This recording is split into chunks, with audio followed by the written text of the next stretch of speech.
What am I supposed to do now? Welcome back to Animal Talk. I'm your host Teddy, here today with Catherine. Thank you. Today we have gathered here to remember Dewey and all that he has done for us on his birthday, November 18th.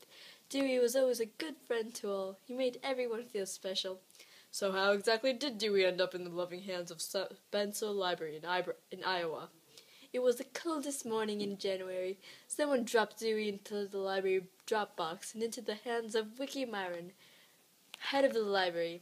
He was shivering and covered with dust. The very next morning, the library staff decided to adopt him.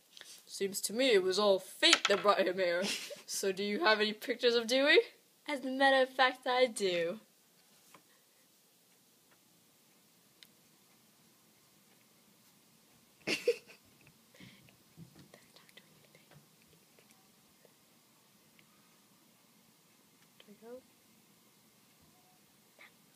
Ha ha ha!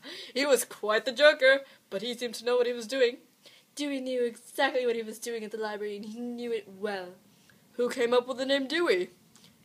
The library had a contest to see what his name should be. There had been entries ranging from Tiger to Spuds. In the end, Dewey read more books after Melville Dewey won by 50 votes. How adorable! What exactly was Dewey's job at the library? He would just be himself. On the library's website, it says Dewey's job was to reduce tests, inspect boxes, and just be cute. By the end of the year, library attendance had dramatically increased. That's amazing. What is it about Dewey that made him such a legend? Well, Dewey had the looks, personality, and charisma. He would come sleep in someone's lap when they didn't expect it, and it showed that he really did love everyone. Did Dewey have any odd obsessions? Well, he always did have a thing for typewriters and rubber bands. It was impossible to get Dewey off the typewriter, and he would eat so many rubber bands that the library had to get rid of all of them. Dewey had a reputation for interrupting meetings, sleeping in boxes, and sleeping in the patrons' bags until they had to dump him out. How exactly did Dewey's popularity increase? Dewey had only been entered in one photo contest. He won by 80% of the votes. That picture is on the cover of his biography. Other than that, it all came from the attendees of the library. Pretty soon, people from around the world came to see him and would send mail. He had been featured in A Tale of Two Cats, a Japanese documentary, and the National Library Cat newsletter. Twice! That's amazing. What challenges did Dewey face as he grew older? Dewey had